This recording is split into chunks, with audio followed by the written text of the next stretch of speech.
ជាបន្តទៅទៀតនេះខ្ញុំបាទសូមជូនព័ត៌មានពិស្ដា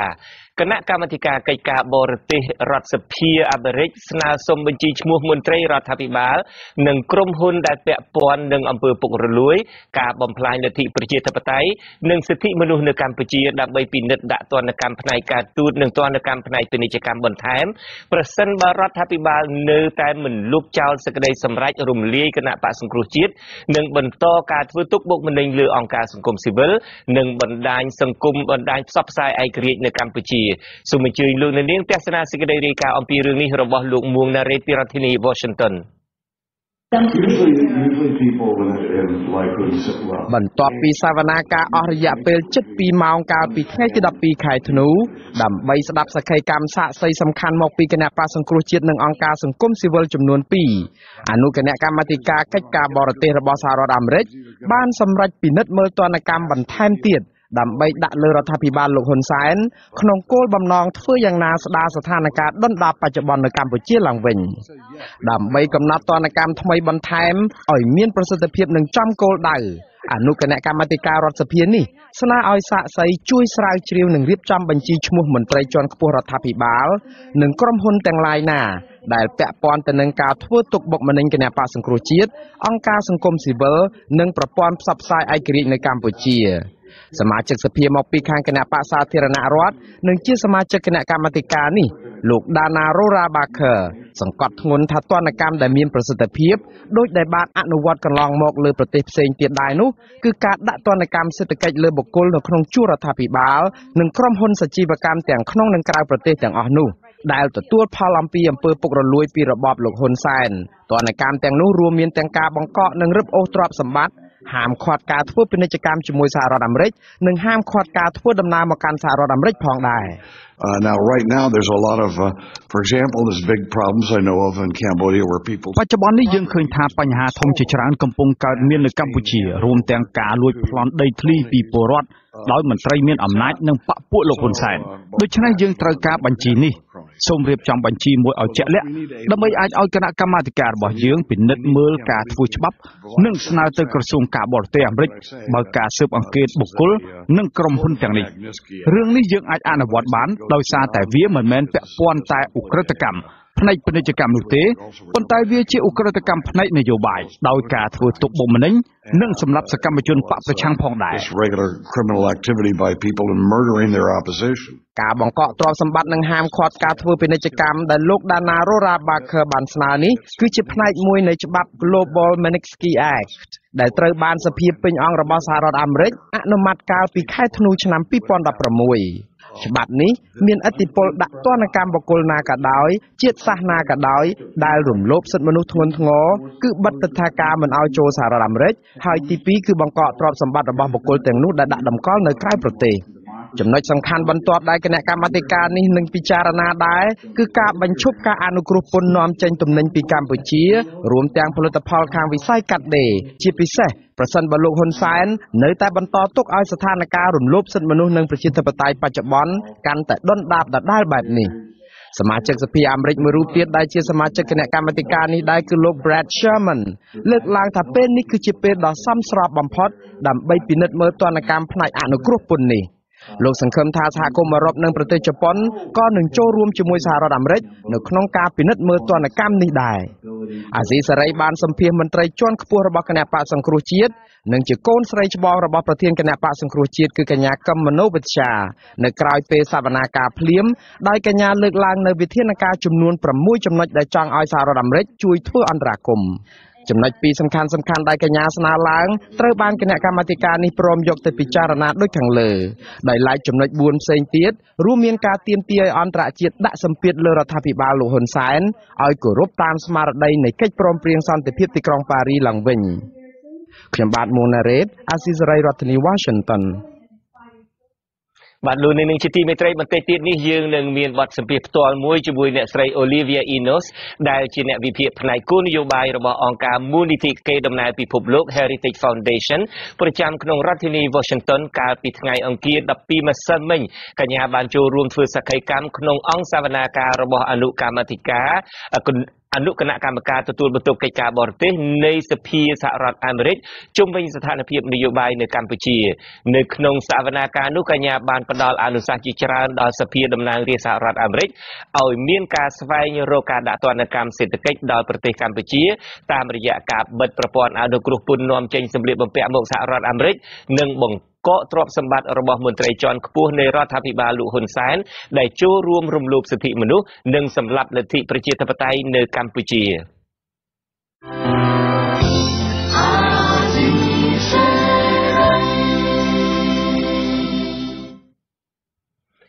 បាទអ្នកខ្លំមើលការបោះឆ្នោតលើកឡើងថាប្រជាពលរដ្ឋជាច្រើនលានអ្នកអាចនឹងងើបបះបោប្រឆាំងនឹងការបោះឆ្នោតជាតិអាណត្តិទី 6 ឆ្នាំ 2018 ខាងមុខប្រសិនបើអវត្តមានបកប្រឆាំងដ៏ធំជាងគេការលើកឡើងនេះស្របពេលដែលលោកនាយករដ្ឋមន្ត្រីហ៊ុនសែនប្រកាសនៅថ្ងៃទី 13 ធ្នូថាការបោះឆ្នោតនៅតែដំណើរការទៅបានទោះបីជាគ្មានវត្តមានបកប្រឆាំងក្តីក្នុងពិធីជួបសំណេះសំណាលជាមួយគណៈកម្មការជាង 10000 នាក់នៅថ្ងៃទី 13 ខែធ្នូនេះលោកនាយករដ្ឋមន្ត្រីហ៊ុនសែនបានអង្វរឲ្យគណៈកម្មការជួយបោះឆ្នោតឲ្យលោកទៀតទោះបីជាគ្មានការចូលរួមពីគណៈបកប្រឆាំងក្តីតែលោកអះអាងថាការបោះឆ្នោតជាតិឆ្នាំ 2018 ខាងមុខនៅតែដំណើរការទៅបាន លទ្ធិប្រជាធិបតេយ្យសេរីពពកនឹងមិនคล้ายទៅជាចំណាប់ខ្មាំរបស់អ្នកណាមួយទេគ្មានការចូលរួមរបស់អ្នកការបោះឆ្នោតក៏នៅតែធ្វើសំផ្ដាំទៅឲ្យហើយក៏ត្រូវយល់ឲ្យច្បាស់ពីរដ្ឋធម្មនុញ្ញនៃប្រជាជាតិណាចក្រកម្ពុជាអំពីចំណុចដែលចែងថាសភាមានអាណត្តិ 5 ឆ្នាំសភាមិនអាចរំលាយមុនអាណត្តិបានទេចងចាំកន្លែងនេះឲ្យច្បាស់តែបោះឆ្នោតរួចហើយគឺរួចហើយគ្មានអ្នកណាមានសិទ្ធិរំលាយសភា បាទយ៉ាងណាក៏ដោយចុះអ្នកឃ្លាំមើលការបោះឆ្នោតលើកឡើងថាការបោះឆ្នោតអាចដំណើរការទៅបានដោយការអះអាងរបស់លោកហ៊ុនសែនក៏ប៉ុន្តែពុំមែនជាការបោះឆ្នោតប្រកបដោយសេរីត្រឹមត្រូវនិងយុត្តិធម៌និងមានការទទួលស្គាល់ពីសហគមន៍អន្តរជាតិនិងអន្តរជាតិនោះឡើយអ្នកសម្របសម្រួលផ្នែក អង្គការ Conference លោកកនសាវាងមានប្រសាសន៍ថាប្រសិនបើគ្មានគណៈបកប្រឆាំងចូលរួមនោះរដ្ឋាភិបាលឬគោជបនឹងប្រឈមនឹងបញ្ហាជាច្រើននៅមុនពេលបោះឆ្នោតក្នុងនោះរួមមានការមិនទទួលស្គាល់លទ្ធផលឆ្នោតការកាត់ផ្តាច់ជំនួយដល់គោជបដូចជាសហរដ្ឋអាមេរិកនិងសហភាពអឺរ៉ុប បានប្រកាសផ្អាកជំនួយជាផ្លូវការហើយនឹងជប៉ុនក៏ពិចារណាចំពោះជំនួយដល់គោជបនេះដែរឆ្លើយតបនឹងការបណ្ដាច់ជំនួយនេះគោជបបានចេញសេចក្តីថ្លែងការណ៍នៅថ្ងៃទី 13 ខែធ្នូថាគោជបមានការសោកស្ដាយដែលសហភាពអឺរ៉ុបសម្រាប់ផ្អាកផ្ដល់ជំនួយដល់គោជបហើយថាសហភាពអឺរ៉ុបមិនត្រូវយករឿងរបស់តុលាការនិងបញ្ហានយោបាយមកដោះស្រាយជាមួយនឹងការងារបច្ចេកទេសរបស់គោជបនោះឡើយ សហភាពអឺរ៉ុបបានបញ្ជាក់ថាមូលហេតុនៃការសម្រេចផ្អាកជំនួយហិរញ្ញវត្ថុនេះគឺដោយសារតែសេចក្តីសម្រេចរបស់តុលាការកំពូលកាលពីថ្ងៃទី 16 ខែវិច្ឆិកាក្នុងការរំលាយគណៈបក្សសង្គ្រោះជាតិដែលសហភាពអឺរ៉ុបសង្កត់ធ្ងន់ធ្ងរថាដំណើរការបោះឆ្នោតមួយដែលគណៈបកប្រឆាំងត្រូវបានគេផាត់ចេញតាមទំនឹងចិត្តយ៉ាងដូចនេះលទ្ធផលនៃការបោះឆ្នោតនេះនឹងមិនត្រូវមើលឃើញថាមានភាពស្របច្បាប់នោះឡើយ បាទលោកនាងពេលនេះកំពុងតែទស្សនាទូរទស្សន៍អាស៊ីសេរីផ្សាយចេញពីរដ្ឋធានី Washington នៃសហរដ្ឋអាមេរិកចៅក្រមស៊ើបសួរតុលាការក្រុងភ្នំពេញលោកគីរទ្ធីនិងបន្តនីតិវិធីសួរចម្លើយលោកកឹមសុខាប្រធានគណៈបក្សសង្គ្រោះជាតិពីដំណើររឿងសន្តិភាពជាមួយបរទេសនៅព្រឹកថ្ងៃទី 14 ខែធ្នូស្អែកនេះ ការសួរចម្លើយនេះនឹងប្រព្រឹត្តទៅនៅបន្ទប់សាកសួរនៃមណ្ឌលអប់រំកែប្រែទី 3 ឬពន្ធនាគារត្រពាំង plong ក្នុងខេត្តត្បូងឃ្មុំនេះគឺជាការសាកសួរលើកទី 2 ហើយក្នុងសំណុំរឿងក្តីនេះបន្ទាប់ពីការសាកសួរដាក់បន្ទុកលើកទី 1 ប្រមាណជាង 20 សំណួរកាលពីចុងខែវិច្ឆិកាកន្លងទៅនេះ បាទមេធាវីម្នាក់ក្នុងចំណោមមេធាវី 8 រូបដែលការពារឲ្យលោកកឹមសុខាប្រធានគណៈបក្សសង្គ្រោះជាតិគឺលោកមេធាវីហែមសុជាតិបានឲ្យអា ស៊ីសេរីដឹងថាចៅក្រមតុលាការក្រុងភ្នំពេញកន្លងមកបានសួរសំណួរលោកកឹមសុខា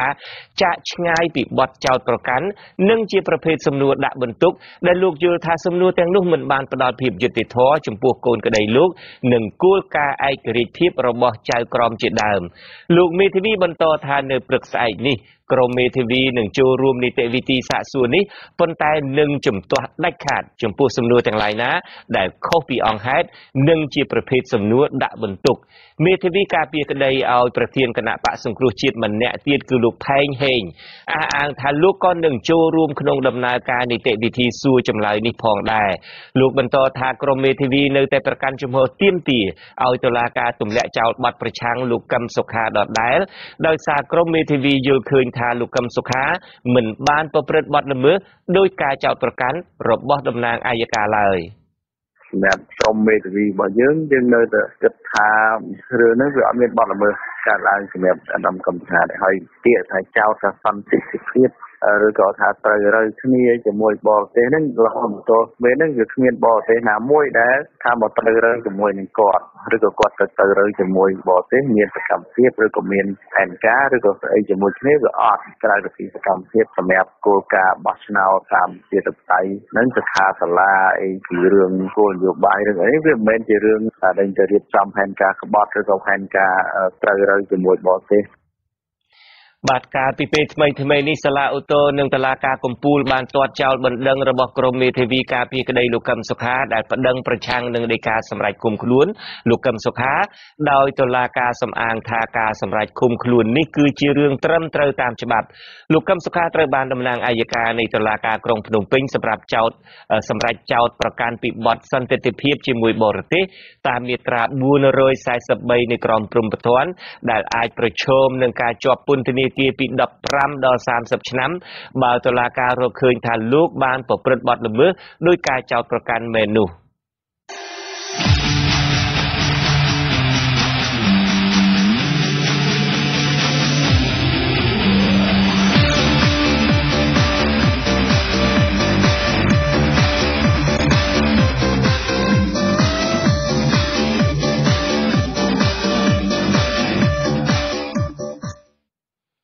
បានលោកហ៊ុនសែនបានអំពាវនាវជាថ្មីម្ដងទៀតឲ្យកម្មការិនីរោងចក្របោះឆ្នោតឲ្យគណៈបកប្រជាជនកម្ពុជាដើម្បីបន្តកាន់អំណាចតទៅទៀតការអំពាវនាវនេះធ្វើឡើងក្នុងពិធីជួបសំណេះសំណាលជាមួយកម្មការិនីនៅតំបន់ទំនប់កោះស្រូវខណ្ឌពោធិ៍សែនជ័យរាជធានីភ្នំពេញនៅព្រឹកថ្ងៃទី13ធ្នូនេះសង្គមស៊ីវិលធ្វើការរឿងបោះឆ្នោតលើកឡើងថាការយកតួនាទីនាយករដ្ឋមន្ត្រីទៅឃោសនារកសម្លេងឆ្នោតគឺធ្វើឲ្យមានភាពច្របូកច្របល់សូមអញ្ជើញលោកអ្នកនាងទស្សនាសេចក្តីរាយការណ៍របស់លោកជីវិតាអំពីរឿងនេះយើងបន្តការយកចិត្តទុកដាក់ដោះស្រាយការងារធ្វើឲ្យប្រជាពលរដ្ឋកម្ពុជារបស់យើងលោកនាយករដ្ឋមន្ត្រីហ៊ុនសែនអះអាងថារដ្ឋាភិបាលរបស់លោកនឹងខិតខំពង្រីកទីផ្សារការងារនៅក្រៅស្រុកនិងសម្របសម្រួលលក្ខខណ្ឌការងារជាមួយប្រទេសដៃគូឲ្យបានប្រសើរសម្រាប់ឲ្យកម្មករមានឱកាសទទួលបានការងារនិងប្រាក់បៀវត្សឲ្យកាន់តែច្រើនថែមទៀតចំណែកកម្មការិនីក្នុងស្រុកវិញលោកបានលើកឡើងពីអត្ថប្រយោជន៍ជាច្រើនដូចជាការដំឡើងប្រាក់បៀវត្សជារៀងរាល់ឆ្នាំនិងអត្ថប្រយោជន៍ជាច្រើនផ្សេងទៀតឆក់ឱកាសនេះលោកនាយករដ្ឋមន្ត្រីហ៊ុនសែនក៏ប្រកាសឲ្យកម្មការិនីនិងឪពុកម្ដាយរបស់ពួកគេបន្តបោះឆ្នោតជូនគណៈបកប្រជាជនកម្ពុជាដើម្បីឲ្យលោកមានឱកាសដឹកនាំនាវាកម្ពុជាបន្តទៀតបោះឆ្នោតជ្រើសរើសសមាជិករដ្ឋសភានៅថ្ងៃទី29ខែកក្កដាឆ្នាំ2018ហើយសង្ឃឹមថាក្មួយផ្ទាល់បូកជាមួយឪពុកម្ដាយនិងក្រុមគ្រួសារបន្តបោះឆ្នោតឲ្យគណៈបកប្រជាជននិងបោះឲ្យពូបន្តដឹកនាំតទៅទៀតយើងបានរួមសុខរួមទុក្ខជាមួយគ្នាតាំងពីគ្រាដែលលំបាកបំផុតរហូតមកដល់ដំណាក់កាលនេះលោកនាយករដ្ឋមន្ត្រីហាក់ជឿជាក់ថាការបោះឆ្នោតជ្រើសតាំងតំណាងរាស្ត្រនៅឆ្នាំ2018នឹងនៅតែដំណើរការបើទោះជាសហគមន៍អន្តរជាតិចាត់ទុកថាដំណើរការបោះឆ្នោតខាងមុខនឹងមិនអាចទទួលយកបានប្រសិនបើគ្មានវត្តមានគណៈបកសង្គ្រោះជាតិចូលរួមនោះទេមន្ត្រីអង្កេតការបោះឆ្នោតនៃអង្គការ Conference ឲ្យដឹងថាច្បាប់មិនបានហាមឃាត់ចំពោះការឃោសនាបោះឆ្នោតខុសរដូវកាលនោះទេដែលនេះជាបញ្ហាចន្លោះប្រហោង ប៉ុន្តែសម្រាប់លោកនាយករដ្ឋមន្ត្រីគឺគេពិបាកយល់ណាស់ថាតើគាត់និយាយក្នុងទូនីតិអ្វីយើងបែងចែកច្បាស់ថាដូចជាយុរដ្ឋមន្ត្រីតើពេលខ្លះគាត់ក្នុងនាមជាគណៈបកនយោបាយឬមួយក្នុងនាមជាតំណាងរាស្ត្រឬក្នុងនាមរដ្ឋាភិបាលវាពិបាកអញ្ចឹងពេលខ្លះគាត់និយាយក្នុងនាមរដ្ឋាភិបាលផងក្នុងនាមគណៈបកនយោបាយផងអានេះហើយដែលវាជាចំណុចមួយដែលវាមានការច្បល់បញ្ចូលគ្នាណានៅក្នុងការបម្រើនៃប្រជាពលរដ្ឋវាមានបញ្ហាក្នុងហ្នឹងទេការបោះឆ្នោតជ្រើសតាំងតំណាងរាស្ត្រអាណត្តិទី6នឹងប្រព្រឹត្តទៅនៅឆ្នាំ2018ថ្មីនេះសហរដ្ឋអាមេរិកនិងសហគមន៍អឺរ៉ុបបានចេញសេចក្តីថ្លែងការណ៍ផ្អាកការផ្តល់ជំនួយដល់គណៈកម្មាធិការជាតិរៀបចំការបោះឆ្នោតចូលជបបន្ទាប់ពីអាជ្ញាធរក្រុងភ្នំពេញចាប់ប្រធានគណៈបកប្រឆាំងដាក់ពន្ធនាគារនិងរំលាយគណៈបកសង្គ្រោះជាតិខ្ញុំជីវិតាអាស៊ីសេរីបានលោកនៅនាងជាទីមេត្រីសហជីពសេរីកម្មករអំពាវនាវសូមឲ្យរដ្ឋាភិបាលដោះស្រាយវិបត្តិនយោបាយនៅកម្ពុជាដោយសន្តិវិធីដើម្បីបញ្ជៀសការដាក់ទណ្ឌកម្មសេដ្ឋកិច្ចពីសហរដ្ឋអាមេរិកនិងសហភាពអឺរ៉ុបអនុប្រធានសហជីពលោកម៉ាន់សេងហាក់បានប្រាប់អាស៊ីសេរីតាមទូរស័ព្ទថាសហជីពលោកតំណាងឲ្យកម្មជនតំណាងឲ្យសមាជិកជាង 10,000 នាក់ស្នើរដ្ឋាភិបាលត្រូវស្ដារស្ថានភាពនយោបាយឲ្យវិលទៅរកភាពប្រក្រតីឡើងវិញដើម្បីបន្តទទួលបានការអនុគ្រោះពន្ធទៅលើការនាំចេញផលិតផលក្នុងវិស័យកាត់ដេរនៅកម្ពុជាការលើកឡើងរបស់អនុប្រធានសហជីពសេរីកម្មករលោកម៉ាន់សេងហាក់នេះធ្វើឡើងបន្ទាប់ពីក្រុមសហជីពចំនួន3ដែលគេជឿជាក់ថាជាសហជីពស្និទ្ធនឹងរដ្ឋាភិបាលលោកហ៊ុនសែននៅថ្ងៃទី13ខែធ្នូនេះបានសរសេរលិខិតស្នើសុំទៅស្ថានទូតសហរដ្ឋអាមេរិកនិងសហភាពអឺរ៉ុបឲ្យបន្តទិញសម្លៀកបំពាក់និងអនុគ្រោះពន្ធដល់ការនាំចូលពីប្រទេសកម្ពុជាក្រុមសហជីពទាំង3នេះរួមមានសហព័ន្ធសហជីពមិត្តភាពកម្មករសម្ព័ន្ធសហជីពជាតិនិងសម្ព័ន្ធសហជីពដើម្បីកម្មករមេដឹកនាំសហជីពទាំង3នេះក៏បានបញ្ជាក់ក្នុងលិខិតដដែលថាខ្លួនមានការព្រួយបារម្ភជាខ្លាំងចំពោះស្ថានភាពនយោបាយនាពេលនេះដែលនឹងជះឥទ្ធិពលអាក្រក់មកលើវិស័យកាត់ដេរក្រោយពេលដែលសហរដ្ឋអាមេរិកនិងសហភាពអឺរ៉ុបបញ្ឈប់ការអនុគ្រោះពន្ធនៃការនាំចេញផលិតផលកាត់ដេរសម្លៀកបំពាក់ចេញពីកម្ពុជាបញ្ហានេះនឹងនាំឲ្យប៉ះពាល់ដល់ការងារកម្មករនិយោជិតនិងប្រជាពលរដ្ឋខ្មែររាប់លានអ្នកដែលអាស្រ័យផលលើវិស័យកាត់ដេរនេះ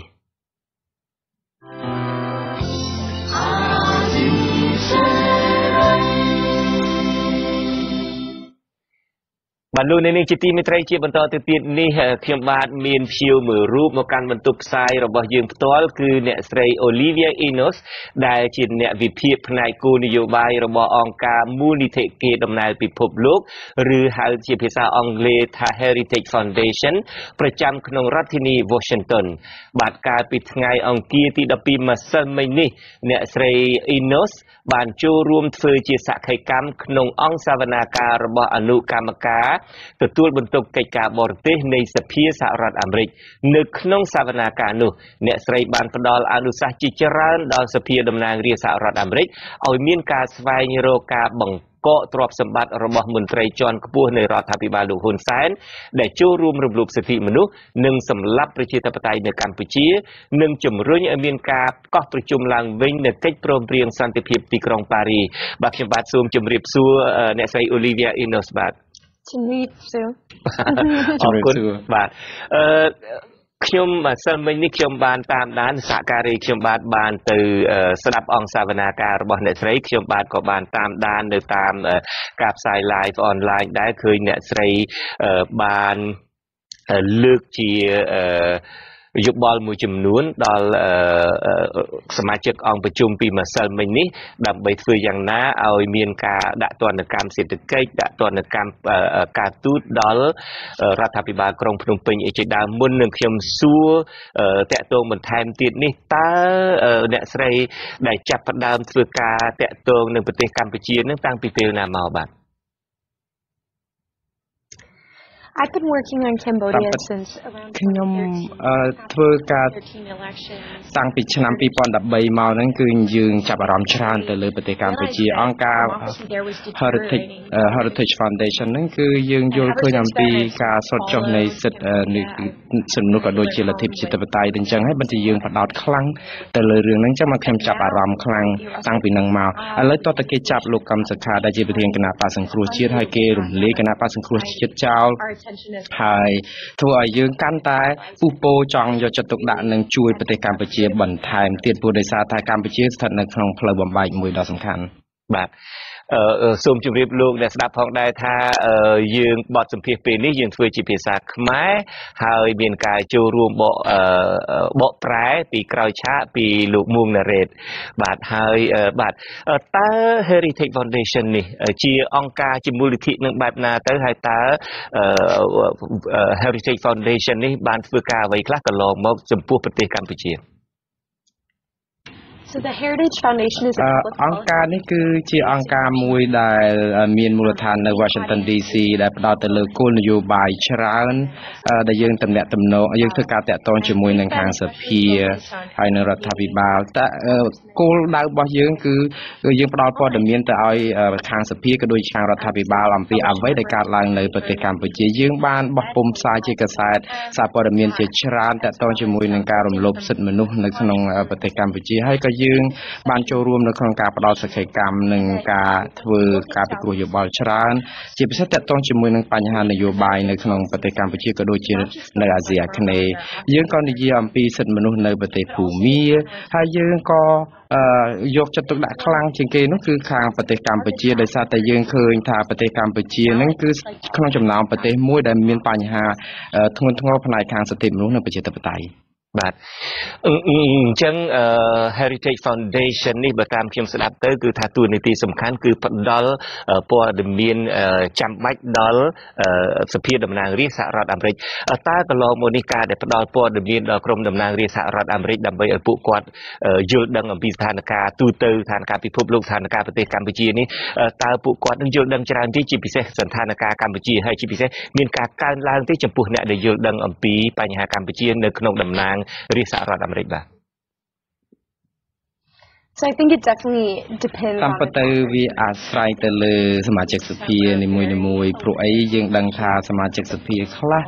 ដោយលោក Alan Leventhal អីលោកមានចំណេះដឹងច្រើនណាស់តាក់ទងជាមួយនឹងប្រទេសកម្ពុជាព្រោះដោយសារលោកយកចិត្តទុកដាក់ខ្លាំងហើយដូចជាប្រធានគណៈកម្មការម្សិលមិញដោយលោក Ted Yoho ក៏លោកដឹងរឿងច្រើនដែរអំពីបញ្ហានេះព្រោះគណៈកម្មការ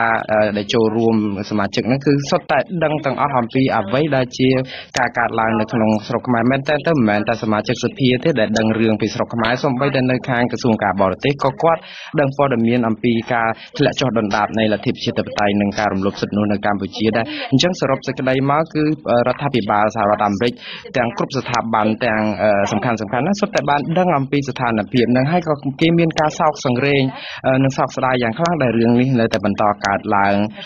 ព្រោះគេមិនចង់ឲ្យឃើញមានការដាក់សម្ពាធទេក៏ប៉ុន្តែឥឡូវនេះគឺអ្វីដែលគួរពិចារណាគឺដាក់សម្ពាធហើយបាទលោកអ្នកនាងដែលកំពុងតែតាមដានការផ្សាយរបស់យើងក៏អាចចូលរួមក្នុងការដាក់សំណួរដល់អ្នកស្រី Olivia Enos បានដែរដោយប្រាប់លួចទូរស័ព្ទរបស់យើងនៅក្នុង comment នៅការផ្សាយផ្ទាល់នេះហើយយើងនឹងឃើញទូរស័ព្ទលោកអ្នកនាងក្រុមការងារយើងនឹងហៅទៅលោកអ្នកនាងវិញដើម្បីបានចូលរួមដាក់សំណួរផ្ទាល់ទៅដល់អ្នកស្រី Olivia Enos ដែរបាទឥឡូវនេះខ្ញុំងាកមកអ្នកស្រីវិញម្ដងម្សិលមិញនេះអ្នកស្រីបានផ្ដល់នៅគំនិតមួយចំនួនដល់សភាតំណាងរាស្ត្រសហរដ្ឋអាមេរិកអ្វីដែលខ្ញុំចាប់អារម្មណ៍នោះខ្ញុំបានសម្ភាសអ្នកវិភាគនៅប្រទេសកម្ពុជាមុននេះបន្តិចនៅក្នុងការផ្សាយវិទ្យុហើយលោកបាននិយាយថាគណៈបកនយោបាយនៅប្រទេសកម្ពុជានឹងការពិតនឹងគឺត្រូវតាក់ទងបរទេសទាំងសងខាងនៅខាងរដ្ឋាភិបាលកាន់អំណាចឯនោះគឺតាក់ទងប្រទេសចិនហើយគណៈបកប្រឆាំងនេះកំពុងតែមានយុទ្ធនាការយ៉ាងសស្រាក់សស្រាំក្នុងចំណោមសហរដ្ឋអាមេរិកហើយនឹងអង្គការនិងពិភពលោកខាងលិចមួយចំនួនតើអ្នកស្រីគិតថានៅពេលដែលលោកនាយករដ្ឋមន្ត្រីដែលជាមេគណៈបកកាន់អំណាចនឹងតាក់ទងមហាអំណាចមួយនៅប្រទេសចិនបែបនេះតើគាត់គួរខ្វល់ខ្វាយទេនៅពេលដែលមហាអំណាចយៈមួយនៅក្នុងអាស៊ី ដែលមានបង្ហាញជំហរគាត់ពីក្រោយហើយតើអត្តពលនៃលោកខាងលិចអត្តពលនៃសហរដ្ឋអាមេរិកបែបណាទៀតដើម្បីឲ្យអាចមានប្រៀបទៅលើលោកនាយករដ្ឋមន្ត្រីហ៊ុនសែនបានមានប្រៀបទៅលើមហាអំណាចចិនបាននៅអាស៊ីនោះដើម្បីឲ្យគាត់ងាកមកដើរផ្លូវត្រូវវិញ Well, there's certainly no doubt តាមពិតទៅជាការពិតគឺប្រទេសចិនមានឥទ្ធិពលនៅលើប្រទេសកម្ពុជាគាត់ថាឥទ្ធិពលហ្នឹងគឺវាមានភាពអវិជ្ជមានច្រើនណាស់ព្រោះអីដោយសារតែអ្វីដែលហ៊ុនសែនលោកហ៊ុនសែនកំពុងតែរំលាយគណៈបកសង្គ្រោះជាតិហើយចាប់លោកកម្មសខាដាក់ពន្ធនាគារបែរជាប្រទេសចិនហ្នឹងមកគ្រប់គ្រងនៅក្នុងនេះមែនតើខ្ញុំមិនជាខ្វល់ខ្លាំងពីរឿងប្រទេសចិនទេអ្វីដែលខ្ញុំគិតថាយកចិត្តទុកដាក់ខ្លាំងហ្នឹងគឺរឿងឥទ្ធិពលរបស់សហរដ្ឋអាមេរិកក៏ដូចជានឹងសហគមន៍អឺរ៉ុបក៏ដូចប្រទេសជប៉ុនដែរព្រោះប្រទេសសំខាន់ៗទាំងអស់នេះហើយគឺមានឥទ្ធិពលខ្លាំងនៅប្រទេសកម្ពុជាទាំងផ្នែកសេដ្ឋកិច្ចនិងនយោបាយដូច្នេះឥទ្ធិពលរបស់ប្រទេសចិនគឺមានតែភាពអវិជ្ជមានភាគច្រើនដូច្នេះបើយើងមើលឃើញអំពីកិច្ចព្រមព្រៀងសន្តិភាពទីក្រុងប៉ារីសគឺបានកំណត់ច្បាស់ហើយថាប្រទេសម្ចាស់ហត្ថលេខីក៏ដូចជាសហរដ្ឋអាមេរិកនេះគឺមានភារកិច្ចនៅក្នុងការធ្វើយ៉ាងម៉េចឲ្យប្រទេសទាំងឡាយនៅលើពិភពលោកហ្នឹងគឺដាក់សម្ពាធទៅលើប្រទេសកម្ពុជានឹងឲ្យពិនិត្យមើលឡើងវិញនៅកិច្ចព្រមព្រៀងសន្តិភាពទីក្រុងប៉ារីសព្រោះមិនមែនចិនទេគឺប្រទេសច្រើនណាស់ដូចជប៉ុនដូចអាមេរិកក៏ដូចជាប្រទេសដទៃទៀតនឹងបារាំងផងដែរហ្នឹងគឺដែលមានភារកិច្ចនៅក្នុងការធ្វើយ៉ាងម៉េចឲ្យលោកហ៊ុនសែនគោរពស្មារតីនេះឡើងវិញដូច្នេះបើសិនជាយើងមើលយើងឃើញថាយើងចង់បានឲ្យប្រជាពលរដ្ឋជាអ្នកមានសិទ្ធិសម្រាប់ជោគវាសនារបស់ប្រទេសកម្ពុជាប្រជាធិបតេយ្យគឺគួរតែស្ថិតនៅក្នុងដៃរបស់ប្រជាពលរដ្ឋជាអ្នកសម្រេចដោយខ្លួនឯងមិនមែនជាអ្នកសម្រេចដោយលោកហ៊ុនសែនឬក៏គណៈបកប្រជាជនតែម្នាក់នោះទេអញ្ចឹងបានន័យថាយើងចង់ឲ្យប្រជាពលរដ្ឋកម្ពុជាមានសិទ្ធិសម្រេចនៅពេលដែលយើងជជែកគ្នាអំពីដំណោះស្រាយនៅប្រទេសកម្ពុជាយើងតែងតែងាកទៅកិច្ចព្រមព្រៀងសន្តិភាពទីក្រុងប៉ារីតើអ្វីត្បិតតែទាំងអស់គ្នាពីឥឡូវនេះយើងមានមតិពីរជាសំខាន់ពីខាងលោកនាយករដ្ឋមន្ត្រីហ៊ុនសែនពីខាងគណៈបកកណ្ដាលអំណាចថាកិច្ចព្រមព្រៀងនឹងស្លាប់បាត់ទៅហើយអត់មាន relevant អីតទៅទៀតទេហើយពីខាងក្រៅឯនេះវិញថានៅតែមានតម្លៃនៅឡើយដដែលតែចំពោះអ្នកស្រីវិញតើយើងអាចជាការពិតជាក់ស្ដែងតើយើងអាចកោះប្រជុំសហប្រធាននឹងអាចឲ្យប្រទេសប្រមាណដណ្ដប់នឹងចូលរួមដើម្បីងាកមកដោះស្រាយប្រទេសកម្ពុជាវិញតើអាចទៅរួចទេឬមួយក៏ពួកគាត់អាចនឹងធុញថប់ចំពោះបញ្ហាកម្ពុជាទៅហើយឬមួយក៏វាឆ្ងាយទៅហើយបាទខ្ញុំគិតថាកិច្ចសន្តិភាពទីក្រុងប៉ារីសន្ធិសញ្ញាសន្តិភាពទីក្រុងប៉ារីនេះគឺនៅតែរស់រានមានជីវិតដដែលគឺមិនស្លាប់ទេព្រោះដោយសារតែនៅក្នុងនេះគឺប្រទេសដែលជាម្ចាស់ហត្ថលេខីគឺនៅតែមានកាតព្វកិច្ចផ្លូវទូតនៅក្នុងការធ្វើយ៉ាងម៉េចឲ្យប្រទេសកម្ពុជានឹងគោរពនៅកិច្ចព្រមព្រៀងនេះឲ្យខាងតែបានដូចអ្វីដែលសំខាន់នៅក្នុងកិច្ចព្រមព្រៀងសន្តិភាពទីក្រុងប៉ារីសដែលស្មារតីមិនចេះស្លាប់នោះគឺការធ្វើឲ្យមានការបោះឆ្នោតមួយដោយសេរីត្រឹមត្រូវនិងយុត្តិធម៌ព្រោះអានេះជាកាតព្វកិច្ចដែលសន្យារួចទៅហើយអញ្ចឹងហើយបានទៅពេលដែលយើងជជែកអំពីបញ្ហានេះគឺប្រទេសដែលតំណាងឲ្យម្ចាស់ហត្ថលេខីនេះគឺគេផ្ដោតខ្លាំងទៅលើការរស់រង្វិញការរស់នៅឡើយនៃកិច្ចសន្តិភាពទីក្រុងប៉ារីសនេះអញ្ចឹងបានយើងចង់ឲ្យខាងរដ្ឋមន្ត្រីការបរទេសឬក៏មន្ត្រីសំខាន់ផ្នែកការទូតនេះគឺជួបជុំគ្នាដើម្បីជជែកឡើងវិញថាតើយ៉ាងណាអាចនឹងសាររើឡើងវិញនៅស្មារតីនេះដើម្បីកុំឲ្យរដ្ឋាភិបាលកម្ពុជាខកខាននៅក្នុងការអនុវត្តកាតព្វកិច្ចរបស់ខ្លួននៅក្នុងការគោរពកិច្ចព្រមព្រៀងនេះបាទក្រៅពីក្របខ័ណ្ឌនៃប្រទេសហត្ថលេខីនៃកិច្ចព្រមព្រៀងទីក្រុងប៉ារីសនេះវិញតើក្របខ័ណ្ឌអាស៊ានវិញតើប្រទេសអាស៊ានអាចនឹងហ៊ានលូកដៃចូលក្នុងបញ្ហាកម្ពុជាទេថាតើអាចមានប្រសិទ្ធភាពបែបណាដែរទេខ្ញុំគិតថាសហរដ្ឋអាមេរិកគឺមានឥទ្ធិពលខ្លាំងនៅក្នុងការតាក់ទងជាមួយនឹងប្រទេសជប៉ុនក៏ដូចជាសហគមន៍អឺរ៉ុបក៏មានឥទ្ធិពលនៅក្នុងប្រទេសអាស៊ានដែរអញ្ចឹងនៅក្នុងនេះសរុបសេចក្តីមកគឺប្រទេសទាំងអស់នេះក៏យល់ឃើញដូចគ្នាថានៅអាស៊ានគឺប្រទេសកម្ពុជាកំពុងមានស្ថានភាពសិទ្ធិមនុស្សនិងប្រជាធិបតេយ្យធ្លាក់ចុះយ៉ាងខ្លាំងហើយប្រទេសកម្ពុជាខ្លួនឯងប្រជាពលរដ្ឋកម្ពុជាខ្លួនឯងហ្នឹងក៏ពិនិត្យមើលទៅសហរដ្ឋអាមេរិកដែរថាមានទូនីតិនៅក្នុងការជួយធ្វើម៉េចតស៊ូមតិដើម្បីគៀងគរឲ្យអ្នកទាំងអស់នោះចូលទៅប្រទេសអាស៊ីហ្នឹងគឺជាពិសេសគឺអាចជជែកជាមួយប្រធានអាស៊ានហ្នឹងដើម្បីជជែកពីរឿងហ្នឹង អំបញ្ញមិញនេះខ្ញុំស្ដាប់សាររបស់លោកនាយករដ្ឋមន្ត្រីហ៊ុនសែនដែលគាត់បានថ្លែងទៅកាន់កម្មករជាង 10000 នាក់នៅឯតំបន់ទំនប់កប់ស្រូវដូចជារដ្ឋធានីភ្នំពេញអ្វីដែលគាត់មានប្រសាសន៍គឺបែបនេះខ្ញុំគ្រាន់តែចង់បកប្រែជាសង្ខេបជូនអ្នកស្រីស្ដាប់គាត់ថាគុំសង្ឃឹមថាអ្នកឯងទាំងអស់គ្នាមកមានឥទ្ធិពលអីមកលើខ្ញុំបានជាដាច់ខាតនៅពេលដែលមានការបោះឆ្នោតហើយគឺសភានឹងគឺមានអាណត្តិ 5 ឆ្នាំហើយគ្មាននរណាម្នាក់គ្មានមហាក្សត្រនៅក្នុងរដ្ឋធម្មនុញ្ញរបស់ប្រទេសកម្ពុជាគ្មានមហាក្សត្រគ្មានរដ្ឋាភិបាលឬគ្មានសភាខ្លួនឯងនឹងមករំលាយសភានឹងបានទេហើយការបោះឆ្នោតត្រូវតែមានការបោះឆ្នោតនៅខែកក្កដានៅខាងមុខនេះទោះជាមានការចូលរួមពីអ្នកណាទោះតែមានការទទួលស្គាល់ពីអ្នកណាគាត់មិនខ្វល់ទេឲ្យតែមានការបោះឆ្នោតតើក្នុងករណីនឹងបើយើងស្ដាប់ទៅលោកនាយករដ្ឋមន្ត្រីហ៊ុនសែនគឺថាហាក់ដូចជាទោះជាយ៉ាងណាក៏ដោយគាត់ត្រូវតែកាន់អំណាចឲ្យបានក្នុងរយៈពេល 5 ឆ្នាំទៅមុខទៀតតើការប្រកាសដល់រឹងមាំរបស់គាត់បែបនេះការក្រាញអំណាចរឹងមាំរបស់គាត់បែបនេះយើងឮហើយអ្នកស្រីមានប្រសាសន៍ឲ្យថាសហគមន៍អន្តរជាតិនឹងនៅមានដាក់សម្ពាធអីបន្តទៀតក៏ប៉ុន្តែដាក់សម្ពាធបែបណាបើសិនជាមើលឃើញមនុស្សម្នាក់ដែលហាក់ដូចជាចង់បានអំណាចនឹងគឺខ្លាំងមែនទែនហើយរហូតដល់គាត់និយាយថាគ្មាននរណាមកអាចរំលាយបានទេនោះបាទ I think that Hun Sen is scared. តាមពិតទៅហ៊ុនសែនខ្លួនឯងនឹងគាត់កំពុងតែភ័យខ្លាចណាស់ព្រោះពួកគាត់អត់ចង់ឲ្យមានការបោះឆ្នោតណាដែលមានការចូលរួមពីគណៈបព្វប្រឆាំងទេហើយលោកក៏បានដឹងដែរថាសហគមន៍អន្តរជាតិនឹងគឺថ្កោលទោសស្រោចទៅលើគាត់ហើយតាំងពីក្រសួងការបរទេសអាមេរិករដ្ឋាភិបាលអាមេរិកសភាអាមេរិកនិងសហគមន៍អន្តរជាតិដូច្នេះនៅពេលនេះគឺលោកហ៊ុនសែនកំពុងតែភ័យកំពុងតែតក់ស្លុតគឺគាត់មិនដឹងថាតើនឹងទៅជាយ៉ាងម៉េចទេនៅថ្ងៃខាងមុខអ្វីដែលគាត់និយាយនេះគ្រាន់តែជាការលួងចិត្តខ្លួនឯងព្រោះគាត់ដឹងអំពីឥទ្ធិពលអន្តរជាតិហើយក៏ប៉ុន្តែកំឡាចិត្តខ្លួនឯងដើម្បីកុំឲ្យថាគាត់នឹងមានការភ័យខ្លាចតែប៉ុណ្្នឹងឯងការដែលនិយាយដូចនេះគឺគាត់ដឹងថាគាត់ដឹងថាវានឹងមានឥទ្ធិពលខ្លាំងពីសហរដ្ឋអាមេរិកឬក៏ពីសហគមន៍អន្តរជាតិនៅក្នុងប្រទេសកម្ពុជាប៉ុន្តែគាត់ភ័យគាត់ចេះថាទៅអ្នកស្រីហាក់ដូចជាមើលធ្លុះបេះដូងមើលធ្លុះសម្បកក្រៅរបស់លោកនាយករដ្ឋមន្ត្រីហ៊ុនសែនការពិតមិនចម្លែកទេខ្ញុំក៏ធ្លាប់ឮគេនិយាយច្រើនដែរថាអ្វីដែលលោកនាយករដ្ឋមន្ត្រីហ៊ុនសែនមានប្រសាសន៍ពីខាងក្រៅមិនប្រកាសជាចេញពីដួងចិត្តទេបាទចំពោះអ្នកស្រីថាគាត់ខ្លាចបើសិនជាគាត់ខ្លាចបែបនេះតើមានអីទៅទៀតដែលអាចធ្វើឲ្យគាត់ខ្លាចជាងនឹងតទៅទៀតI think the next តាមពិតទៅជំហានបន្ទាប់គឺត្រូវតែបង្កើន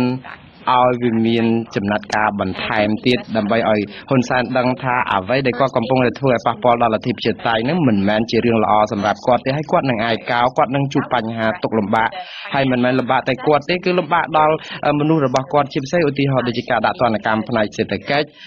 ដល់មន្ត្រីរាជការរបស់គាត់ដល់ក្រុមហ៊ុនដែលរកស៊ីនៅប្រទេសកម្ពុជាអញ្ចឹងនៅក្នុងនេះគឺយើងបានកំពុងតែស្នើឲ្យគណៈកម្មការហ្នឹងគឺដាក់សម្ពាធទៅលើរដ្ឋាភិបាលហ៊ុនសែនជាពិសេសបុគ្គលដែលក្នុងជួររដ្ឋាភិបាលតែបើសិនជាមានបញ្ហាដាក់ទណ្ឌកម្មបង្កក់ទ្រព្យសម្បត្តិនេះគឺគាត់រឹតតែភ័យខ្លាចជាងនឹងទេព្រោះមន្ត្រីរបស់គាត់នឹងមានការថ្នាំងថ្នាក់យ៉ាងច្រើនអញ្ចឹងនៅក្នុងនេះគឺសហរដ្ឋអាមេរិកនេះគឺក៏នៅកំពុងតែពិនិត្យមើលអំពីប្រវត្តិសាវតានៃការប្រព្រឹត្តខុសឆ្គងរបស់រដ្ឋាភិបាលហ៊ុនសែនក៏ដូចជាមន្ត្រីរបស់គាត់ដែលក្នុងការដែលធ្វើឲ្យមានបញ្ហារំលោភសិទ្ធិមនុស្សហើយគេនឹងធ្វើចំណាត់ការនឹងបន្ថែមតទៅទៀតអញ្ចឹងចំណុចសំខាន់ដែលសហរដ្ឋអាមេរិកត្រូវធ្វើបន្តទៀតនេះគឺដូចខ្ញុំបានជម្រាបរួចទៅហើយមួយទៀតគឺសហរដ្ឋអាមេរិកគឺមិនត្រូវបង្អង់ដៃនៅក្នុងការហៅអំពាវនាវឲ្យហ៊ុនសែនដោះលែងលោកកឹមសុខាទេការដែលអំពាវនាវឲ្យគាត់ដោះលែងលោកកឹមសុខាជាបន្ទាន់នឹងអត់លក្ខខណ្ឌនោះមិនមែនបានន័យថាគុំអន្តរជាតិខ្លាចគាត់ទេប៉ុន្តែទុកឱកាសឲ្យគាត់ខែខ្លួនបាទឥឡូវនេះខ្ញុំសូមផ្អាកសំណួរខ្ញុំជាមួយនឹងអ្នកស្រី Olivia Innocent ពីព្រោះថាយើងមានអ្នកហៅចូលម្នាក់មកពីក្រុងភ្នំពេញគឺលោកសុផលបាទសូមអញ្ជើញសូមស្ដាប់សំណួររបស់លោកសុផលសូមអញ្ជើញបាទសូមអញ្ជើញលោកបាទខ្ញុំនៅក្នុងពេញសុផលថាសួរតាអ្នកស្រីថាគិតដូចខ្ញុំអត់ថាប្រទេសចិនមួយដែលលុកដៃមកកម្ពុជានេះតើប្រទេសចិនជាប្រទេសចង្រៃអត់មកគិតវត្តសាស្ត្របីតែក្នុងរឿងភាគចិនប្រទេសជប៉ុនគេចោទថាប្រទេសចិនជាអ្នកជំងឺស៊ី เอาแต่ลูกได้ក្នុងប្រទេសណាគឺប្រទេសនឹងគឺរលាយតែអ្នកស្រីគឺដូចខ្ញុំហ្មងខ្ញុំគិតថាចឹងបាទហៅឡូបាទអរគុណលោកសុផលមានតែសំណួរប៉ុណ្ណឹងទេបាទណែបាទខ្ញុំសួរតែអ្នកស្រីតើគិតដូចខ្ញុំអត់តើប្រទេសជាប្រទេសចង្រៃអ្នកជំងឺស្អីអត់បាទ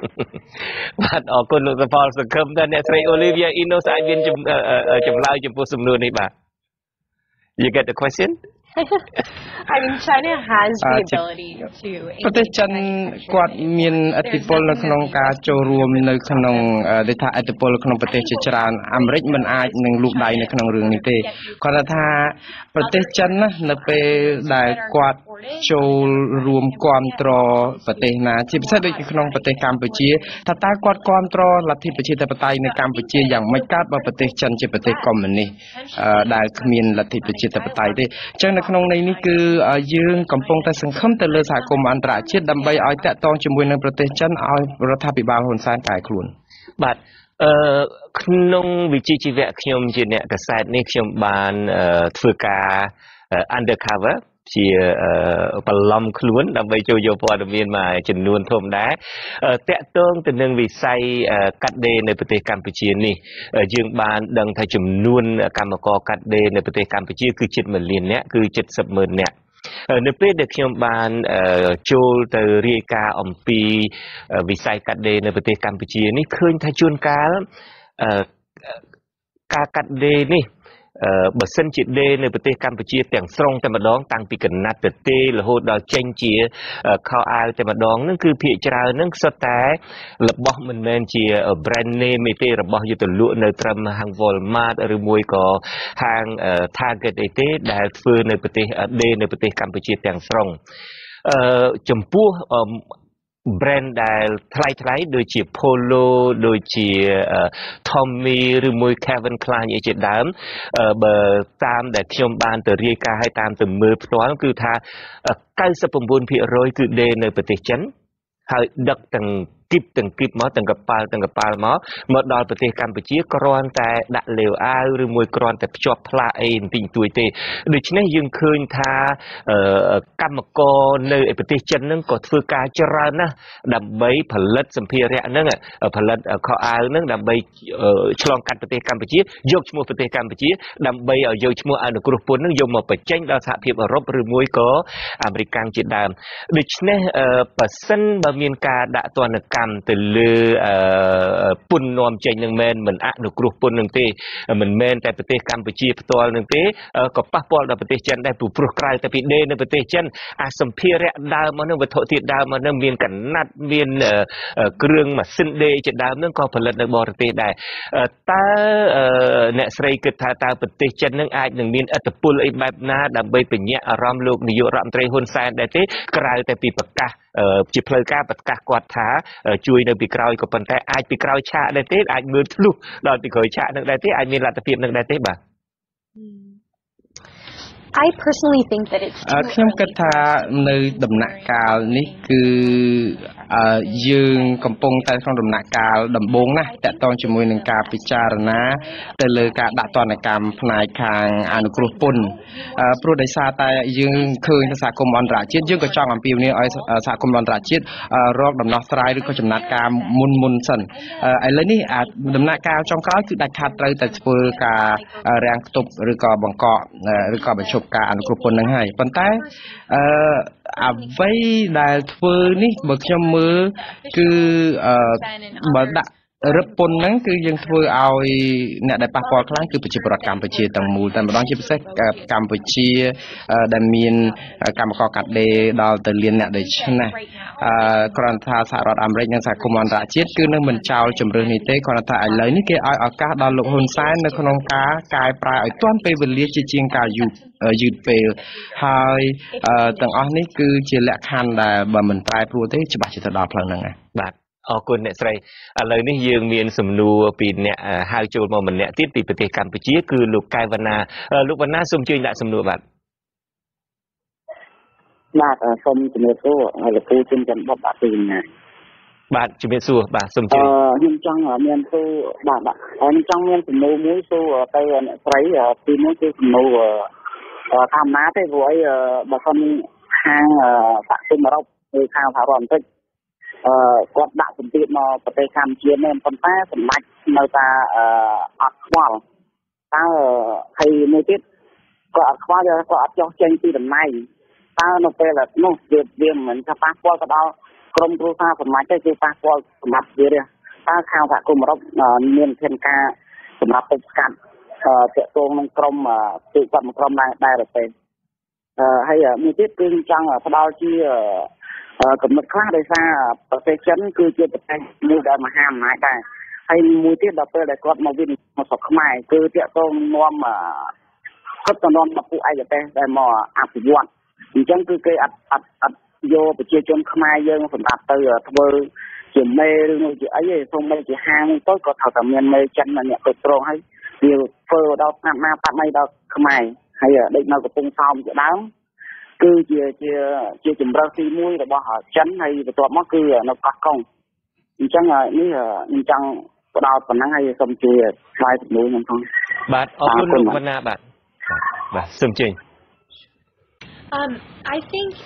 I would agree with you actually ខ្ញុំយល់ស្របនឹងលោកវណ្ណាតកតងជាមួយនឹងរឿងតកតងរឿងការបញ្ឈប់ការអនុគ្រោះពន្ធនេះ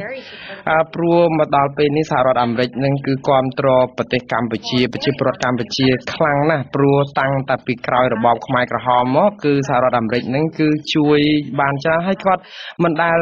នឿយណាយនៅក្នុងការបន្តជួយទេអញ្ចឹងទេបានថាអ្វីដែលសហរដ្ឋអាមេរិកនិងសហគមន៍អន្តរជាតិត្រូវបន្តធ្វើបន្តទៀតនេះគឺយើងត្រូវមើលទៅលើបុគ្គលដែលនៅក្នុងជួររដ្ឋាភិបាលជាន់ខ្ពស់ជាពិសេសការដែលបង្កក់វីសាឬក៏ដូចថាបិទវីសាទិដ្ឋាការហ្នឹងហើយឬក៏អាចដល់ថ្នាក់ដូចបុគ្គលនិងក្រុមហ៊ុនដទៃទៀតបង្កក់ទ្រព្យសម្បត្តិដែលគាត់រស់ស៊ីនៅស្រុកក្រៅដកហូតយកមកវិញដោយសារតែពាក់ព័ន្ធជាមួយនឹងបញ្ហារំលោភសិទ្ធិមនុស្សនិងប្រជាធិបតេយ្យអញ្ចឹងនៅក្នុងនេះគឺនៅក្នុងក្របខ័ណ្ឌសហរដ្ឋអាមេរិកហើយនិងសហគមន៍អន្តរជាតិដទៃទៀតគេអាចធ្វើដូច្នេះបានដូចជារឿងច្បាប់ Magnitsky Act អីអញ្ចឹងគឺជាតកតងជាមួយនឹងការដាក់មន្ត្រីទាំងនោះក្នុងបញ្ជីខ្មៅហើយបញ្ជីខ្មៅនេះគឺមិនមែនមានឥទ្ធិពលតិចទេមានឥទ្ធិពលខ្លាំងណាស់ទោះបីជាការរាំងខ្ទប់រឿងបញ្ហាអនុគ្រោះពន្ធនឹងវាល្អក៏ប៉ុន្តែអានេះក៏មានឥទ្ធិពលខ្លាំងមុននឹងដែរការពិតខ្ញុំមិនសូវយល់ប្រមាណទេអំពីប្រព័ន្ធចរាចរណ៍លុយអីជាដើមប៉ុន្តែអ្នកស្រីមានប្រសាសន៍ថាលុយទាំងឡាយណាក៏ដោយក៏ត្រូវតែចរាចរណ៍ឆ្លងកាត់សហរដ្ឋអាមេរិកដែរដូច្នេះបើសិនជាសហរដ្ឋអាមេរិកចាប់ផ្ដើមអនុវត្តនៅអ្វីដែលគេហៅថា Magnitsky Act ហ្នឹងគឺថាអាចប៉ះពាល់ច្រើនណាស់ដល់សហភាពដល់ប្រទេសកម្ពុជាមន្ត្រីមួយចំនួននៅប្រទេសកម្ពុជាThat's correct. So basically ត្រឹមត្រូវហើយបាទតាមពិតទៅនៅក្នុងនេះរាល់ចរាចរណ៍បញ្ហាហិរញ្ញវត្ថុហ្នឹងគឺឆ្លងសហរដ្ឋអាមេរិកនៅពេលដែលឆ្លងសហរដ្ឋអាមេរិកនិងបរិយាញូវយ៉កដូច្នេះគឺបានន័យថាសហរដ្ឋអាមេរិកគឺមានលទ្ធភាពនៅក្នុងការបង្កករាល់ទ្រព្យសម្បត្តិទាំងអស់នោះអញ្ចឹងបានន័យថាម្ចាស់ក្រុមហ៊ុនឬក៏បុគ្គលដែលមានទ្រព្យសម្បត្តិនៅក្នុងជួររដ្ឋាភិបាលលោកហ៊ុនសែនគឺនឹងអាចរងការបង្កកទ្រព្យសម្បត្តិនេះបានយ៉ាងងាយអញ្ចឹងនៅក្នុងនេះគឺជាអ្វីដែលជាជំហានបន្ទាប់ទៀតដែលយើងកំពុងតែអំពាវនាវឲ្យសហគមន៍អន្តរជាតិក៏ដូចជាសហរដ្ឋអាមេរិកជាពិសេសហ្នឹងគឺពិចារណានៅក្នុងការដាក់ទណ្ឌកម្មនេះដើម្បីឲ្យលោកហ៊ុនសែនរៀងចាលបាទ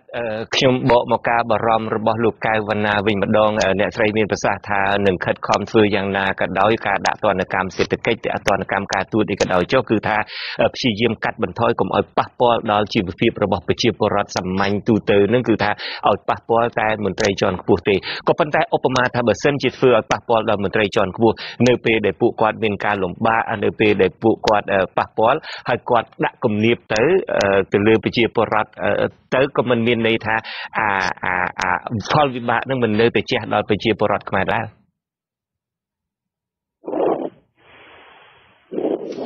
I think that តាមពិតទៅដូចខ្ញុំថាហ៊ុនសែនគាត់មិនបថុយទេមិនបថុយនៅពេលដែលមានការដាក់ទណ្ឌកម្មបែបនេះទេព្រោះយើងមើលហើយនៅកូរ៉េខាងជើងកាលពីលោកអូបាម៉ានៅជាប្រធានាធិបតីគឺដាក់សម្ពាធទៅលើលោកប្រធានាធិបតីគឹមចុងអ៊ុនមន្ត្រីរបស់គាត់ហ្នឹងគឺគេដាក់ទណ្ឌកម្មយ៉ាងតឹងរ៉ឹងមែនតើទៅគឺ ឈ្មោះទាំងអស់នោះគឺមាននៅក្នុងបញ្ជីដែលគេដាក់ទណ្ឌកម្មគឹមចង្អុនកាលពេលនោះគឺគាត់មួម៉ៅខ្លាំងមែនតើគឺគាត់ខឹងដោយសារអីដោយសារសម្ពាធនឹងគឺវាប៉ះពាល់ខ្លាំងដល់ហេដ្ឋារចនាសម្ព័ន្ធមន្ត្រីរាជការដែលមានការថ្នាក់ថ្នាក់ដូចគ្នានៅឯប្រទេសកម្ពុជាដែរលោកហ៊ុនសែននឹងច្បាស់ជាទប់ទល់នឹងមន្ត្រីរបស់គាត់ដែលក្រោកបះបោតវ៉ាដោយសារតែមានបញ្ហាដែលធ្វើបាបឬក៏រាំងផ្ទុកផ្នែកសេដ្ឋកិច្ចហិរញ្ញវត្ថុនេះបាទសង្ឃឹមថាលោកនឹងព្រួយចិត្តតាមក៏ប៉ុន្តែខ្ញុំមិនដឹងថាតើព័ត៌មាននឹងច្បាស់ឬមិនច្បាស់ទេក៏ប៉ុន្តែខ្ញុំចាំថាធ្លាប់អានកាសែត Libération របស់បារាំងម្ដងថាធនធានរបស់លោកនាយករដ្ឋមន្ត្រីនឹងមានដល់តែវល់billionដុល្លារសហរដ្ឋអាមេរិកឯនោះហើយមានសេចក្តីរាយការណ៍ដទៃទៀតដែលយើងមិនដឹងថាពិតឬមិនពិតទេថាប្រាក់របស់គាត់នេះមានដាក់នៅធនាគារក្រៅប្រទេសអីជាដើមតើការដែលដាក់នៅធនាគារក្រៅប្រទេសខ្ញុំនៅតែមិនយល់ដដែលថាបើសិនឧបមាថាបើសិនជាដាក់នៅធនាគារនៅប្រទេសស្វីសឧទាហរណ៍តើបើសិនជាចេញអា Magnitsky Act នៅសហរដ្ឋអាមេរិកតើប៉ះពាល់បែបណាដែរទៅដល់ប្រាក់របស់គាត់ដែលដាក់នៅក្នុងធនាគារនៃប្រទេសណាមួយក្រៅពីសហរដ្ឋអាមេរិកYes, if I understand it correctly, បើយល់ខ្ញុំមែនតើទៅខ្ញុំមិនមែនជាមន្ត្រីខាងរដ្ឋាភិបាលទេក្នុងនេះគឺចង់និយាយចេះនៅពេលដែលបុគ្គលណាម្នាក់ដែលគេដាក់នៅក្នុងបញ្ជីស្បែកបញ្ជីខ្មៅដែលត្រូវបង្កក់ទ្រព្យឬក៏ត្រូវដាក់ទណ្ឌកម្មផ្នែកហិរញ្ញវត្ថុនេះគឺធនាគារទាំងឡាយណាក៏ដោយឲ្យតែគាត់មានការពាក់ព័ន្ធដាក់លុយកាក់មិនចំពោះថានៅសហរដ្ឋអាមេរិកឬក៏នៅច្រកនៅទីក្រហែងណានៅលើពិភពលោកទៅគឺត្រូវតែបង្កក់បានទាំងអស់ព្រោះដោយសារតែវាមានការពាក់ព័ន្ធគ្នាអញ្ចឹងនៅក្នុងនេះគឺបានន័យថាបើសិនជាគាត់មានលុយដាក់នៅធនាគារបរទេសគឺច្បាស់ណាស់សហរដ្ឋអាមេរិកក៏ដូចជាប្រទេសដែលជាសម្ព័ន្ធមិត្តអាចតាក់ទងគ្នានៅក្នុងការបង្កក់ទ្រព្យទាំងអស់នោះបានគាត់ថាបញ្ហាដែលយើងនៅការកំណត់អត្តសញ្ញាណឲ្យបានថាទ្រព្យនោះពិតជាទ្រព្យរបស់ពួកគាត់ពិតប្រាកដឬក៏យ៉ាងម៉េចដូចជានៅកូរ៉េខាងជើងអញ្ចឹងបាទអរគុណខ្ញុំនឹងមានសំណួរដទៃទៀតប៉ុន្តែពេលនេះខ្ញុំចង់អញ្ជើញលោកសំណាងពីភ្នំពេញដើម្បីឲ្យលោកបានចូលរួមដាក់សំណួរបាទសូមអញ្ជើញលោកសំណាងបាទបងនេះសួរបាទហៅឡូបាទសូមអញ្ជើញសំណាងហៅឡូជំរាបសួរលោកជុំជុនច័ន្ទបុតនិងអ្នកស្រីផងអត់ស្គាល់ឈ្មោះអូលីវីបាទហើយសំណួរខ្ញុំមានមួយសំណួរបាទហើយសួរទៅលោកស្រីថាតើឆ្នាំ2018ខាងមុខនេះបើប្រសិនជាគណៈបកសង្គ្រោះជាតិមិនបានចូលរួមការបោះឆ្នោតក្នុងឆ្នាំ2018នោះទេតើសហគមន៍អឺរ៉ុបក៏ដូចជាសហរដ្ឋអាមេរិកមានវិធានការយ៉ាងណាចំពោះគណៈបកកណ្ដាលអំណាចហើយយើងដឹងហើយថាប្រជាជន3លានជាងអ្នកឥឡូវនេះកំពុងតែខូចចិត្តយ៉ាងខ្លាំងព្រោះបកកណ្ដាលអំណាចហ្នឹងគាត់បានរំលាយបកសង្គ្រោះជាតិចោលដល់បកប្រឆាំងធំជាងគេនៅកម្ពុជាហ្នឹងតែឥឡូវនេះបើសិនជាមានការបោះឆ្នោតមែនតែសង្គ្រោះជាតិអត់មានវត្តមាននៅក្នុងការចូលរួមបោះឆ្នោតទេតើសហគមន៍អឺរ៉ុបនិងសហរដ្ឋអាមេរិកហ្នឹងមានវិធានការយ៉ាងណាអាចទទួលស្គាល់រាជរដ្ឋាភិបាលដែលឯកតៈនឹងទេដែលបោះឆ្នោតតាមបកនឹងទេឬក៏សហគមន៍អឺរ៉ុបមានវិធានការយ៉ាងណាបាទអរគុណលោកវណ្ណាអរគុណតាមពិតទៅសហរដ្ឋអាមេរិកបានបញ្ជាក់ជំហររួចទៅហើយជំហរនេះគឺបានន័យថាមិនទទួលស្គាល់ការបោះឆ្នោតដែលធ្វើដោយមិនមានភាពសេរីត្រឹមត្រូវនិងយុត្តិធម៌ទេអញ្ចឹងសហគមន៍អន្តរជាតិបង្ហាញជំហរច្បាស់ណាស់សូម្បីតែសហរដ្ឋអាមេរិកថ្មីនេះបង្ហាញជំហរច្បាស់ទៀតនោះគឺការដែលឈប់ផ្ដល់ជំនួយទៅខាងកោជបខាងគណៈកម្មការជាតិរៀបចំការបោះឆ្នោតហើយសហគមន៍អឺរ៉ុបក៏បានបញ្ជាក់ចំហច្បាស់ដែរក៏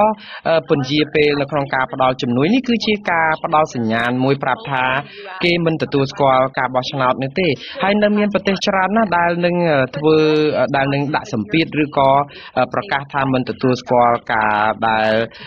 រៀបចំការបោះឆ្នោតបែបនេះប្រទេសដទៃទៀតក៏នឹងមិនផ្ដល់ប្រាក់ជំនួយទៅដល់កោជបការដែលមិនផ្ ដល់ប្រាក់ជំនួយទៅដល់អង្គការបោះឆ្នោតបែបនេះគឺជាសារប្រាប់ថាគេមិនទទួលស្គាល់រួចទៅហើយបើមិនទទួលស្គាល់ហ្នឹងហើយបានជាគេផ្ដាច់ជំនួយបែបនេះដូច្នេះអ្វីដែលហ៊ុនសែនត្រូវដឹងគឺគាត់ត្រូវតែរៀបចំឲ្យប្រជាពលរដ្ឋទាំងអស់គ្នានឹងមានសិទ្ធិបញ្ចេញមតិមានសិទ្ធិសម្រាប់ជោគវាសនារបស់ខ្លួនដោយខ្លួនឯងព្រោះអីអ្វីដែលកើតឡើងនៅសប្តាហ៍ថ្ងៃនេះគឺសហរដ្ឋអាមេរិកគិតថាវាមិនជាការត្រឹមត្រូវនៅក្នុងដំណើរប្រជាធិបតេយ្យទេព្រោះវាក្បត់ឆន្ទៈរបស់ប្រជាពលរដ្ឋខ្លួនឯងអញ្ចឹងបានថាអ្វីដែលសហគមន៍អន្តរជាតិចង់បានក៏ដូចជាសហរដ្ឋអាមេរិកចង់បានចង់ឲ្យកម្ពុជាបើកចំហឡើងវិញបាទអរគុណអ្នកស្រីអូលីវីយ៉ាខ្ញុំសួរសំណួរមួយនេះមិនដឹងតើវាហួសពីលទ្ធភាពនៃអង្គការ Heritage Foundation ឬយ៉ាងណាទេក៏ប៉ុន្តែខ្ញុំក៏នឹងសួរយ៉ាងណាក៏ដោយក៏នឹងសួរសំណួរនេះដែរអ្នកស្រីមានប្រសាសន៍ថាតួនាទីរបស់ Heritage Foundation នឹងគឺផ្ដល់ចំណេះដឹងដល់សមាជិកសភាអាមេរិកដើម្បីឲ្យយល់ដឹងពីស្ថានភាពនៃប្រទេសណាមួយដើម្បីឲ្យពួកគាត់រៀបចំគោលនយោបាយត្រឹមត្រូវយើងឮពីសភាតំណាងរាស្ត្រសហរដ្ឋអាមេរិកផ្ទាល់តែម្ដងថាពួកគាត់នឹងក៏ខិតខំបន្តទៀតដើម្បីនាំមុខក្នុងការដាក់ទណ្ឌកម្មសេដ្ឋកិច្ចដាក់ទណ្ឌកម្មការទូតដើម្បី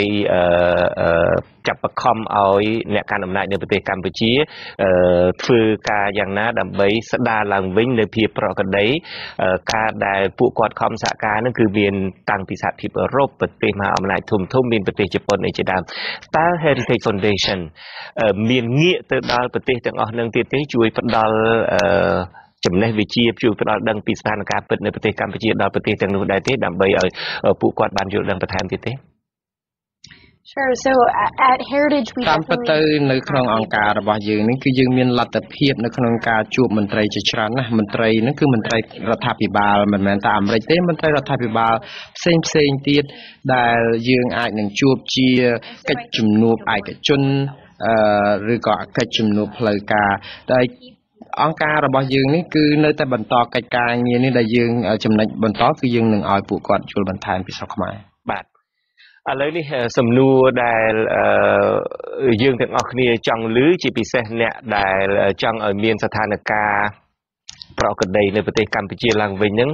ថាតើក្រៅតែពីវិធានការមួយចំនួនដែលខ្ញុំបានឮនឹងគឺថាមានការមិនទទួលស្គាល់ការបោះឆ្នោតមានការមិនជួយផ្ដល់ជំនួយបច្ចេកទេសដល់ការបោះឆ្នោតមានការបង្កកទ្រព្យសម្បត្តិមានការបំបិទទិដ្ឋាការហ្នឹងតើសហរដ្ឋអាមេរិកឬពិភពលោកគួរធ្វើអ្វីថែមទៀតដើម្បីជួយស្ដារស្ថានភាពនៅប្រទេសកម្ពុជា Well, I think, in the event ខ្ញុំគិតថាបើសិនជាមានការបោះឆ្នោតឆ្នាំ2018ដោយការគ្រោងទុកប៉ុន្តែស្ថានភាពបច្ចុប្បន្ននៅតែដដែលសហគមន៍អន្តរជាតិនឹងមិនសុខចិត្តឲ្យ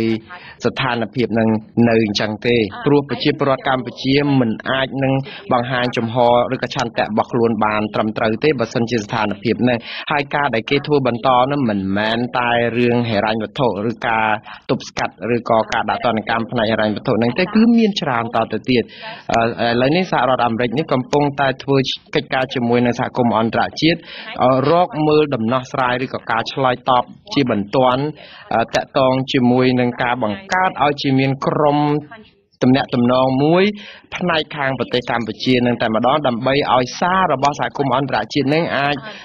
លឺទៅដល់រដ្ឋាភិបាលបានលឿនដើម្បីឲ្យគាត់ដោះស្រាយបញ្ហានេះបានឆាប់នឹងទាន់ពេលវេលាកុំឲ្យអូសបន្លាយយូរនាំឲ្យមានការប៉ះពាល់ដល់ការបោះឆ្នោតជាតិនៅពេលខាងមុខអញ្ចឹងនៅក្នុងដំណាក់កាលនេះគឺចង់ឲ្យរដ្ឋាភិបាលនឹងរៀបកែសម្រួលឲ្យបានលឿនមុននឹងគៀបដល់មួយឆ្នោតបាទពេលវេលាក៏ហើយខ្ញុំបាទក៏សូមអរគុណដល់អ្នកស្រី Olivia Enos ដែលបានចូលមកផ្ដល់ការវិភាគហើយទស្សនៈរបស់អ្នកស្រីហើយនឹងគោលការណ៍មួយចំនួនដែល Heritage Foundation កំពុងតែប្រកាន់យកដើម្បីជួយស្ដារស្ថានភាពនៅប្រទេសកម្ពុជាបាទខ្ញុំបាទសូមអរគុណសូមជម្រាបលាបាទអរគុណបាទលោកនាងកញ្ញាទើបតែបានទស្សនាទូរទស្សន៍អាស៊ីសេរីផ្សាយចេញពីរដ្ឋធានី Washington នៃសហរដ្ឋអាមេរិកខ្ញុំបាទជួនច័ន្ទបុត្រព្រមទាំងក្រុមការងារទាំងអស់នៃទូរទស្សន៍និងវិទ្យុអាស៊ីសេរីសូមជូនពរលោកនាងកញ្ញានិងក្រុមគ្រួសារឲ្យជួបប្រកបតែនឹងសេចក្តីសុខគ្រប់ប្រការបាទខ្ញុំបាទសូមអរគុណនិងសូមជម្រាបលា